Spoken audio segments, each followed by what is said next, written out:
So today we're gonna talk about the Longsword and Shield, which units best complement the class and all the advantages and disadvantages it presents. We're gonna take a look at the skill points, runes and skills you should focus on. For the people watching this who want a fast recap on where the LNS exceeds at, you can see the overall rating here based on my experience. 1 meaning this class is the absolute worst in the category, and 10 meaning it is the absolute reigning champion, with the Longsword featuring the following grades. Attack being the lowest, since LNS offers very short reach compared to other classes. Along with that, it offers fewer attack skills coupled by a meager damage output, which results in its bad rating. Defense is almost at the top, contending with the short sword and shield, since LNS is the only class that can block and attack at the same time. Coupled with that, it also has a very strong defensible ultimate ability, Clash of Shields, which we are going to talk about more later on in the video. Survivability is best shown in LNS. It does share this spot with the Nodachi along with the short sword. However, the ability to regenerate HP in and outside of combat is unique, coupled with the ability to block attacks, places this class on the very top of its category. Support. For some, the support rating may seem a bit higher. However, the unique ability to heal your shield wall, or let's say with the current season Berserkers, is irreplaceable with players that play a unit-focused style. Along with that, this is lovely to save fleeing heroes from the enemies, healing them, then clashing into the enemy just to fall back immediately afterwards. Diversity comes surprisingly high, mostly owing its place to the specific skills, enabling the player to go all-out tank, focusing on defense and holding points, or to play aggressively and a more PvP-oriented style. However, whichever you choose, you're going to have a good time, since you won't find yourself particularly lacking in any specific area,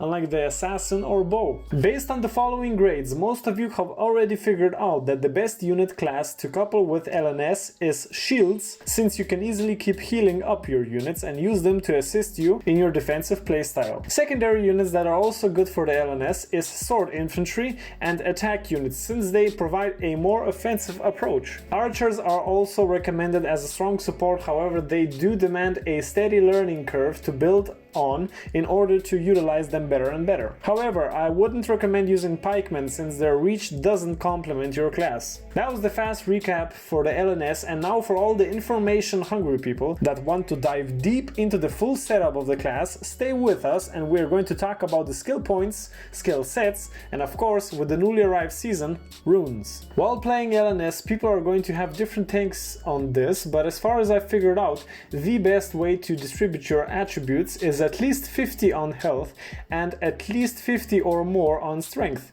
This is so the class can better utilize the Mercy of Heaven skill, and of course strength is so your damage output is increased. However, most heavy armored classes contribute their points into armor, with LNS supporting health along with maybe Nodachi. Now moving on to the skills. With Valor is simply a must have, since offensive wise it's simply the best normal skill featuring high damage and a knockdown effect. Mercy of Heaven is of the same importance, since it's the signature skill for the class and enables you to use your increased health attributes. Along with this, it can also be used to heal allies and your troops. Paired with a shield wall, it can drastically prolong the survivability of your troops. This skill is what gives the class its edge. Next we have Paladin and Shield Bash. Both are similar, with Paladin reducing the target's defense by 15% and feature slashing damage, and the Shield Bash enabling you to recover from daze and knocking down your opponent. Of course, this skill uses blunt damage. Martial Prowess is similar to Paladin, however it does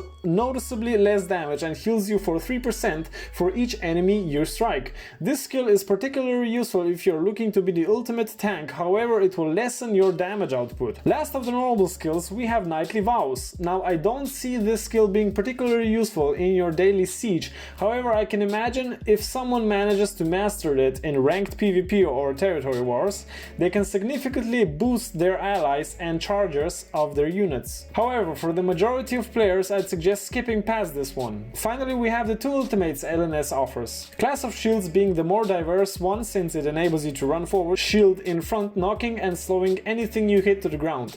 This skill is particularly useful against groups of heroes and against ranged. It enables you to fall back in certain situations or push forward where no other class would have succeeded. Along with that, it also offers a nice blunt damage output. It is definitely the more diverse ultimate skill. However, some players would prefer Sally Forth because of the sheer damage output it offers, accompanied with Day's Recovery and basically knocking down your enemy and ripping them apart. Personally, I noticed players don't see this attack coming, and normally it is too late when they do. Sally Forth also has a lower minimum cooldown rate of 37 seconds compared to Clash of Shields, which has 50 seconds. All in all, the skills you are going to use all depend on your playstyle. Since LNS isn't a highly specified class, it leaves you a lot of wiggle room to explore and is highly recommended for new players and veterans alike. Here is a showcase on which skills I personally use, just for reference. And from these skills on, we are going to go to the rune selection. Class-specific runes, I'd highly recommend you try using Munarvagr,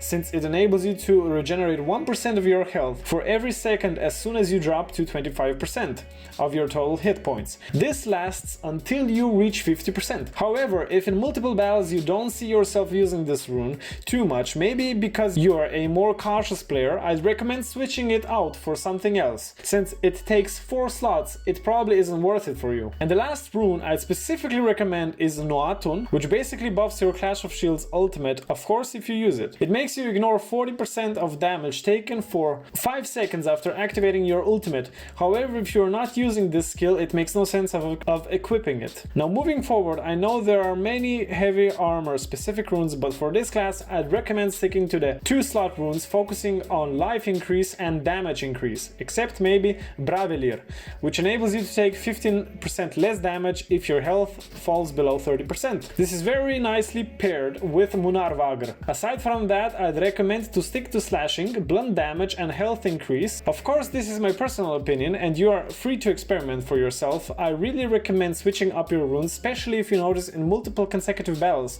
that you're lacking in a specific region, whether that is in survivability, flexibility or damage output. Since the introduction of runes, the game really offers a balancing point for all the classes and heavy customability. I hope this recap on Longsword and Shield sheds some light on how to better master the class for you guys.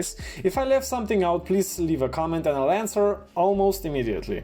I definitely have more thoughts on this class and planning to recap other classes as well, so if you are eager to hear more, please leave a like and subscribe to keep notified and help me out.